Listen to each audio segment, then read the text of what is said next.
Welcome to Rewind Path. Episode की शुरुआत होती है जब टूको क्रैबी पैटीज बना रहा होता है और उसकी दादी माँ अंदर आती हैं और उसे स्केटबोर्ड ट्विंस से डील करने को कहती हैं। पहले तो लगता है ये एक शांत कॉन्फ्रंटेशन होगा, लेकिन जैसे ही एक ट्विन टूको की दादी माँ को गाली देता है, टूको गुस्से में पागल हो जाता है। Whatever man, प्लीज जल्दी करो, I'm hurt, no dispatch कहकर टूको अपने काम का सफाया करता है और जिमी का कॉल जवाब देता है, फिर उसे गन पॉइंट पर अंदर ले जाता है। जब टूको सब कुछ खत्म करने वाला होता है, जिमी अपनी स्मार्टनेस का इस्तेमाल करके टूको को कन्विंस करता है कि उसे मारने के बजाय जिंदा रखे और स्केटबोर्ड ट्विंस को भी छोड़ दे। मैं ऐसा कह रहा हूँ कि उन्हें छोड़ दे, बट ऑब्वियसली अनहार्म्ड नहीं, you know what I mean। टूको जिमी को ट्विंस के पास ले जाता है और उन्हें उनकी शैकल्स से निकालने का मौका देता है, लेकिन जिमी भूल जाता है कि ट्विंस बिल्कुल बेवकूफ हैं। एक ट्विन टूको के सामने जिमी को फंसाने की कोशिश करता है। उसने तुमसे धोखा देने की कोशिश की, उसने कहा कि हम आसानी से 2000 कमा सकते हैं। ओह नो, जिमी कहता है। जिमी को डिजर्ट ले जाया जाता है ट्विंस के साथ और वो टूको को समझाने की कोशिश करता है कि वो केटलमैन्स के पीछे था, न कि टूको की दादी माँ के। टूको को यकीन नहीं होता, वो सोचता है कि जिमी लॉ एनफोर्समेंट का हिस्सा है। पहले तो जिमी टूको की मिसअंडरस्टैंडिंग का फायदा उठाता है और कहता है कि वो FBI एजेंट है जो टूको को पकड़ने के लिए स्टिंग ऑपरेशन चला रहा था।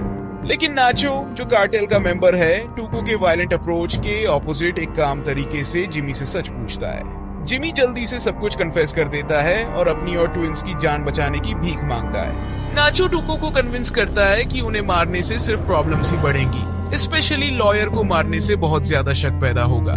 टूको कहता है, उन्होंने मेरी दादी को गाली दिया और बस ये सब कुछ करके निकल जाए। जिमी फिर अपने क्विक विट का इस्तेमाल करता है और टूको को समझाता है कि उन्हें मारना नहीं चाहिए, बल्कि एक कॉम्प्रोमाइज करें, लेग ब्रेक करने को कहता है। देखो, अब वो 6 महीने तक स्केटबोर्ड नहीं कर पाएंगे और तुमसे हमेशा डरते रहेंगे। सबको दिखाओ कि तुम बॉस हो, लेकिन फेयर भी हो। टूको उनका एक एक लेग तोड़ता है और जिमी उन्हें तुरंत हॉस्पिटल ले जाता है। ट्विंस जिमी पर चिल्लाते हैं कि तुम सबसे घटिया लॉयर हो। जिमी जवाब देता है, मैंने तुम्हारी मौत की सजा को 6 महीने की प्रोबेशन में बदल दिया। I am the best lawyer ever.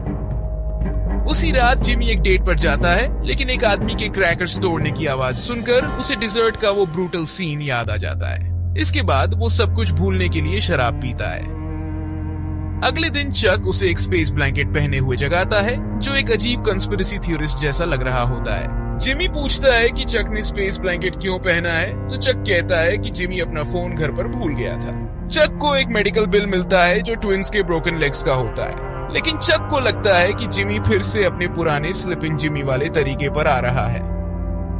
चक समझता है कि जिमी के पुअर बिहेवियर की वजह से उसकी बीमारी बिगड़ रही है, लेकिन जिमी इस बात को मजाक में उड़ा देता है। फिर एक अमेजिंग मोन्टाज शुरू होता है जिसमें हम जिमी को अपनी डेली लाइफ में देखते हैं, क्रिमिनल्स का केस डिफेंड करते हुए, पैसे कलेक्ट करते हुए और स्टिकर्स के बारे में रैंट करते हुए। जिमी अपने ऑफिस वापस आता है, लेकिन शराब पीने से पहले नाचो उसका इंतजार कर रहा होता है। नाचो बताता है कि वो केटलमैन्स से 1.5 मिलियन चुराने वाला है, जो उन्होंने गलत तरीके से कमाए हैं, और वो जिमी को अपनी अर्निंग्स का 10% देना चाहता है। मुझे चोरों से पैसा चुराना पसंद है क्योंकि वो पुलिस के पास नहीं जा सकते। जिमी जवाब देता है, तुम मुझे क्यों इन्वॉल्व कर रहे हो? मैं उन्हें बस अपना क्लाइंट बनाना चाहता था। नाचो हंसते हुए कहता है कि अगर जिमी पुलिस को कुछ बताता है तो वो उसे मार डालेगा, और जब तुम्हें पता चलेगा कि तुम गेम में हो तो तुम्हें समझ आ जाएगा। और ये सब सीजन 1 एपिसोड 3 नाचो में और अनफोल्ड होता है। टूको की दादी की क्लब सोडा वाली सलाह से उसके असली स्वभाव का कैसे पता चलता है? टूको की दादी की ये सलाह ऊपर से देखने पर मामूली लगती है, लेकिन ये उसके पोते की एक्टिविटीज के बारे में उसकी गहरी समझ को दर्शाती है। क्लब सोडा का इस्तेमाल ब्लड साफ करने के लिए सजेस्ट किया जाना ये इशारा करता है कि दादी उसके क्रिमिनल एक्टिविटीज के बारे में जानती है और उसे बचाने की कोशिश कर रही है। हिट एंड रन के दौरान टूको की दादी का गाड़ी लेकर भाग जाना क्या दर्शाता है? टूको की दादी का हिट एंड रन के वक्त भाग जाना कई तरह से देखा जा सकता है। हो सकता है कि वो लीगल कॉन्सिक्वेंसेस से बचने की कोशिश कर रही हो, या फिर वो किसी शौक या कंफ्यूजन में हो। ये एम्बिग्विटी उसके किरदार और टूको के साथ उसके रिश्ते को और कॉम्प्लेक्स बनाती है। टूको का ट्रिगर पॉइंट क्या है? टूको इंसल्ट्स और डिसरिस्पेक्ट को बिल्कुल भी बर्दाश्त नहीं करता। अगर कोई उसकी लिमिट क्रॉस करता है तो वो बहुत वायलेंट और अनप्रेडिक्टेबल हो सकता है। ये बात उसके स्केटबोर्ड ट्विंस और उसकी दादी के साथ के इंटरेक्शंस में साफ दिखाई देती है। जिमी को डिजर्ट ले जाकर किडनैप करने वाला सीन कैसे फोरशैडो करता है? ये सीन जिमी के क्रिमिनल अंडरवर्ल्ड में इन्वॉल्व होने और उसके सॉल गुडमैन में ट्रांसफॉर्म होने का फोरशैडो करता है। ये उसके चुने हुए रास्ते से जुड़े खतरों को भी हाईलाइट करता है।